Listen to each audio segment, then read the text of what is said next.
এনাকে দেখেই কিন্তু রবি বর্মা মা লক্ষ্মীর যে চিত্র সেটা এঁকেছিলেন। অর্থাৎ শঙ্খের মধ্যে খোদাই করা এই দুর্গা প্রতিমা কিন্তু একদম ভিন্ন রকমের আর কি। পুরো মনে হচ্ছে না মা মুভমেন্ট করছে অসুরকে মারার সময়।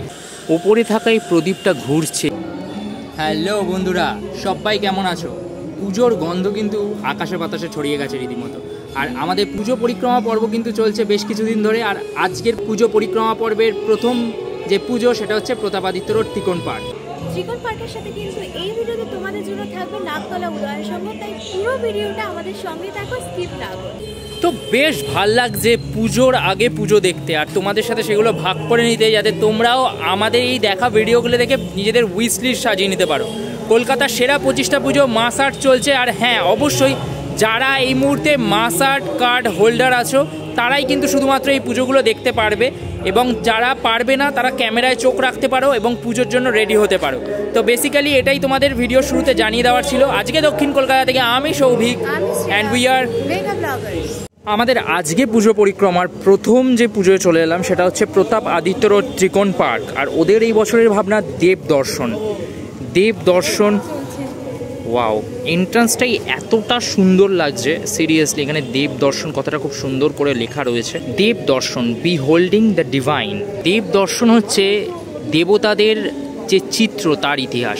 একটা সময় দেবতারা কিন্তু মন্দিরে বন্দী ছিলেন, তারপরে কিন্তু বিভিন্ন শিল্পী যারা কিন্তু চিত্রের মাধ্যমে এই দেবতাদের আমাদের ঘরের ঘরে পৌঁছে দেয়। তার মধ্যেই অন্যতম কিন্তু রাজা রবি বর্মা। আর ওনাকে ডেডিকেট করেই এই বছরের ওদের ভাবনা এই অপূর্ব দেব দর্শন।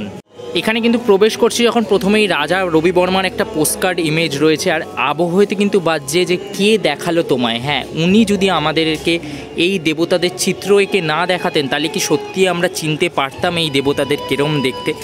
এই যে রাজা রামের ছবি এঁকেছেন, তার সাথে কিন্তু মা সরস্বতী থেকে শ্রীকৃষ্ণ, এইভাবে প্রত্যেকটা চিত্র দেখতে পাচ্ছি। যেরকম এখানে কিন্তু মা শকুন্তলার যে বার্থ সেটাও কিন্তু রয়েছে, তার সাথে কিন্তু আরও যে দেবদেবতারা রয়েছেন সেটাও কিন্তু রয়েছে আর কি।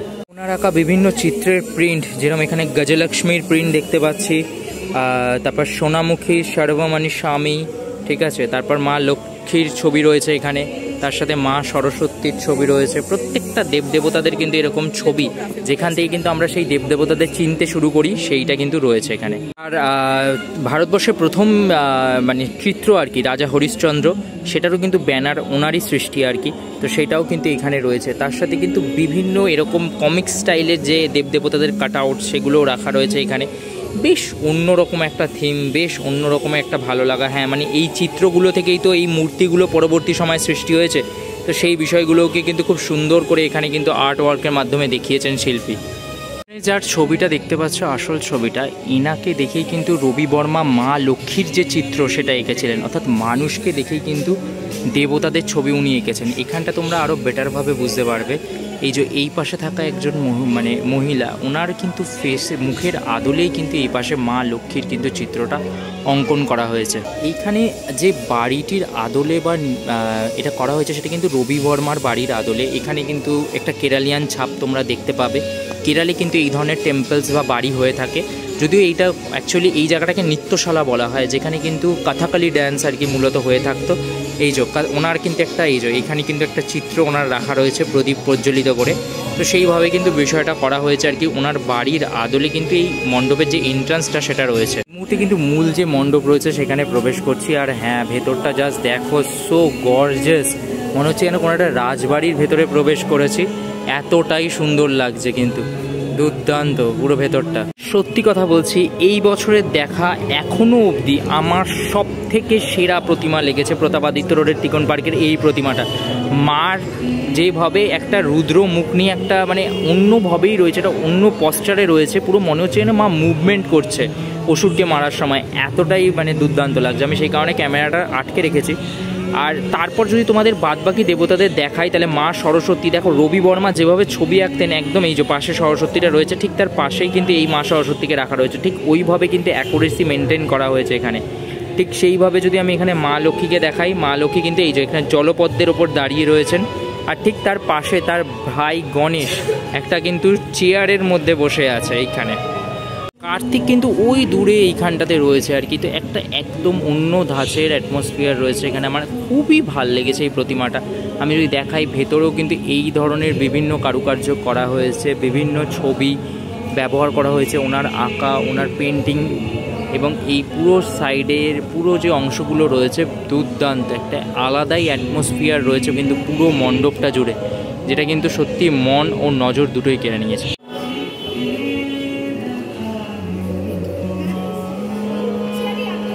নাকতলা উদয়ন সংঘ, থিম অর্পণ, ভাবনায় রিন্টু দাস, আর ওনার সৃষ্টি কিন্তু এই বছরের এই মণ্ডপ। এই মণ্ডপের যে ভাবনা তা কিন্তু হচ্ছে মহালয়া, অর্থাৎ মহালয়ার সকালবেলা আমরা আমাদের পিতৃপুরুষদের জন্য যে জল অর্পণ করি, যাকে আমরা বলি তর্পণ, সেইটাই কিন্তু এই মণ্ডপের ভাবনা। পুরো মণ্ডপের সামনের অংশে এরকম প্লাস্টিকের মধ্যে জল দিয়ে আলোর একটা খেলা রয়েছে, সাথে রয়েছে আমাদের হিন্দু ধর্মের বিভিন্ন গোত্রের নাম। মূল মণ্ডপের সামনের অংশটা বেশ অন্ধকার আর ভেতরটা ততটাই আলোকিত। হ্যাঁ, উৎসব, ভেতরে প্রবেশ করলে তোমরা যে উৎসবটা অনুভব করবে, সেই উৎসবে পৌঁছানোর আগে কিন্তু আমাদের কর্তব্য আমাদের পিতৃপুরুষদের একবার মনে রাখা বা মনে করা, আর সেই জিনিসটাই কিন্তু ফুটে উঠেছে এবছর নাকতলা উদয়ন সংঘের এই অভূতপূর্ব মণ্ডপের মধ্যে দিয়ে, যেখানে ওই দূরে কোষাকুষি রয়েছে যেগুলো কিন্তু সেই তর্পণেরই চিহ্ন বহন করে, আর তার সাথে রয়েছে কিন্তু এরম প্রচুর জল।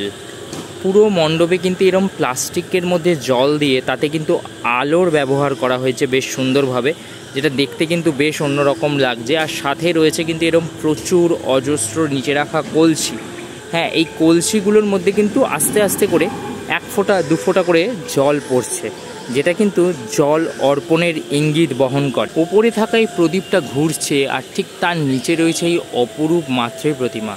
মাতৃ প্রতিমাটি কিন্তু পুরোপুরি শঙ্খের ওপর রয়েছে, এবং শঙ্খের মধ্যে খোদাই করা এই দুর্গা প্রতিমা কিন্তু একদম ভিন্ন রকমের আর কি, অন্যান্য বিভিন্ন জায়গার থেকে। আর একটা ইন্টারেস্টিং জিনিস দেখো, তর্পণের ক্ষেত্রে কিন্তু কাকরা বড্ড বড় ভূমিকা পালন করে আর কি। মানে বিভিন্ন দিন সকালবেলা কিন্তু অনেকে এই কাককে খাবার দেয় তর্পণের উদ্দেশ্যে, অর্থাৎ পিতৃপুরুষের উদ্দেশ্যে। সে কাকগুলো কিন্তু এইখানে রয়েছে। হ্যাঁ, আলোর একটু খামতি রয়েছে, সে কারণে হয়তো কাকগুলোকে খুব একটা বোঝা যাচ্ছে না।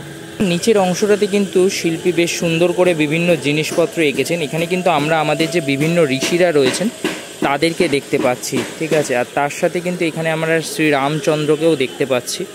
বেশ অন্যরকম এই মাতৃ প্রতিমা কিন্তু আমার সত্যি নজর কেড়েছে, আমি বলবো। তো এই ছিল কিন্তু আমাদের মানে পুজো পরিক্রমা পর্বের একটা পর্ব। নাকতলা দেখলে আর তোমরা দেখলে হচ্ছে প্রতাপাদিত্য রোড ত্রিকোণ পার্ক, দুটোই বেশ ভালো একটা পুজো হয়েছে, আমি বলবো। পড়ে যাচ্ছিল, আরে ফোকাস রাখো, পুজোতে ফোকাস দিলে হবে, নিজের ওপরও রাখতে হবে। তো যাই হোক, চলো খুব শিগগিরই আরও একটা পুজো পরিক্রমা ভিডিও নিয়ে তোমাদের সাথে দেখা হবে, কারণ আজকে আমাদের অনেকগুলো পুজো পরিক্রমা করার ইচ্ছে রয়েছে, আরও সেগুলো তোমাদের সাথে ভাগ করারও ইচ্ছা আছে। তো পাশে থাকো এইভাবে, আর সাবস্ক্রাইব করো, আর অবশ্যই পুজোগুলো দেখতে এসো যখন তোমরা দেখার সুযোগ পাবে। চলো, টাটা অ্যান্ড দুর্গা দুর্গা।